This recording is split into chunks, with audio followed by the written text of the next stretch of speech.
Hi guys, welcome to Groody's. Back onto the M20. Rightio. Now I said we would pull a bearing cap. Now, anytime you've spent thousands of dollars, let's see if we can get up here, on a crankshaft, the bearing's beautiful. Right, it's got a little bit of the brown is just slightly on the top shell.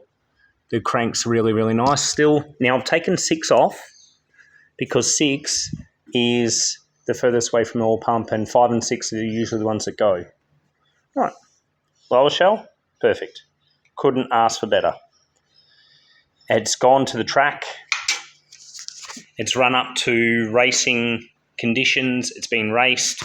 The safeties have cut in a couple of times. Now the safeties may be a little high on the oil pressure. I don't know. I don't know where they're set, but it has an oil pressure sensor, which is a safety in the ECU and the setup.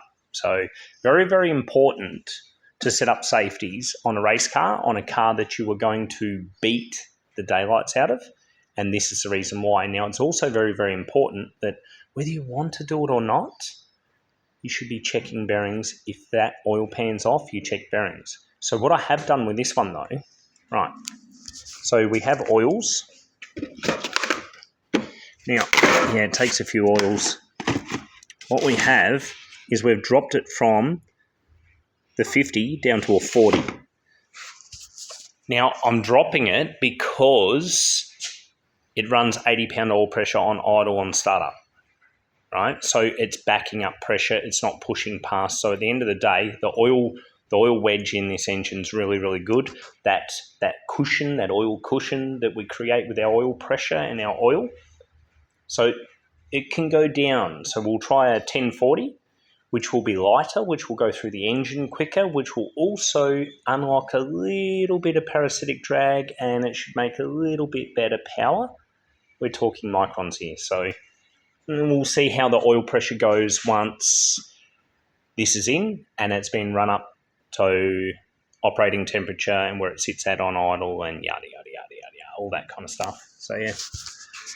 You build an engine, sometimes you can change your oils and you can play with things and you can gain some spots. Now, if it starts to chatter, if the top end doesn't like it, it'll go back to, what were we running? 1550, I think we were running. I reckon it was 1550, but yeah. So yeah, 10 tenths, run 10 tenths on everything. After a few track days, change it. So this will get gearbox oil change. I've got that in stock. And I'll get diff oil change. Now, the diff oil is a bit different to normal BMWs. It's actually lighter. It takes like an 85W90, not a 9140 that the BMWs take. So I'll put a lighter diff oil in and hopefully the Torsen works better. We'll see. But yeah, axles all in and built. Spare axles are all wrapped up in a box ready to go, all the spare CV joints. So I sorted out a bunch of spare outer E34 CV joints because this has got the E34 outer. And it's got the R200 inner, like the Nissan inner. So, yeah. And we make sure there's enough for them to not bind. Nice. I'll be out the door this week. And then we have some other cool stuff coming in. No worries. Well, I better get back to it because I've been doing way too much all at once and I need to get this done so I can go back to the gentleman so he can get it ready to take it out and have some fun. Nice. You have a lovely day.